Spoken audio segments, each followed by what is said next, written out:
পূর্ব পাকিস্তান আমলে যখন 19টা জেলা ছিল তখন এটা একটা গুরুত্বপূর্ণ জেলা ছিল। এই জেলার অনেকগুলো ন্যায্য দাবি আছে। আমি সেই দাবিগুলো এখানে পেয়েছি। এরকম 6টা দাবির কথা আমার সামনে উত্থাপন করা হয়েছে। নোয়াখালী বিভাগ চাই, মাশাআল্লাহ, ভেরি ওয়ার্ম রেসপন্স। নোয়াখালীতে সিটি কর্পোরেশন চাই, নোয়াখালী শহরকে সিটি কর্পোরেশন চাই। তারপরে হাতিয়া কোম্পানিগঞ্জ সুবর্ণচর নদী ভাঙ্গন রোধে কার্যকর পদক্ষেপ চাই। এরপরে কোম্পানিগঞ্জ ছোট ফেনী নদীতে ক্লোজার নির্মাণ চাই। এরপরে বলা হয়েছে সোনাপুর থেকে হাতিয়া চেয়ারম্যান ঘাট পর্যন্ত রেল লাইন সম্প্রসারণ চাই। এরপরে বলা হয়েছে সুবর্ণচরে একটা পৌরসভা চাই। সুবর্ণচর এইটাকে হাতিয়ার না ওই দিকের যেটা আমি যেখানে গিয়েছিলাম সেটা না অন্য? হ্যাঁ, আমি যেখানে গিয়েছিলাম, হ্যাঁ, আমি একজন দুঃখিনী মায়ের দরবারে পৌঁছার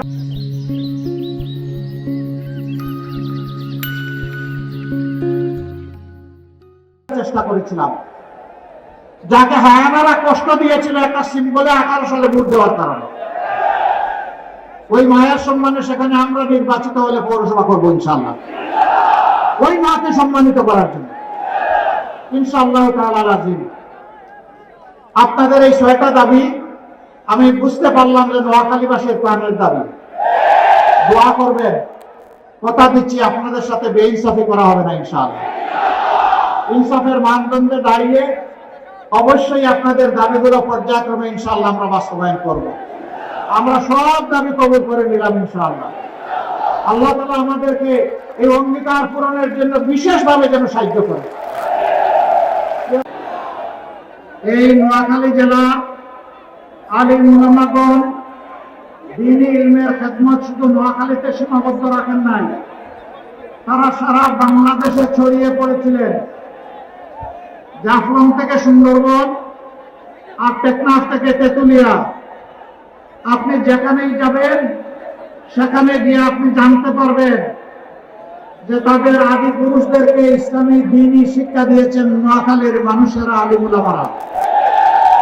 আপনারা সেই গর্বিত এলাকার মানুষ।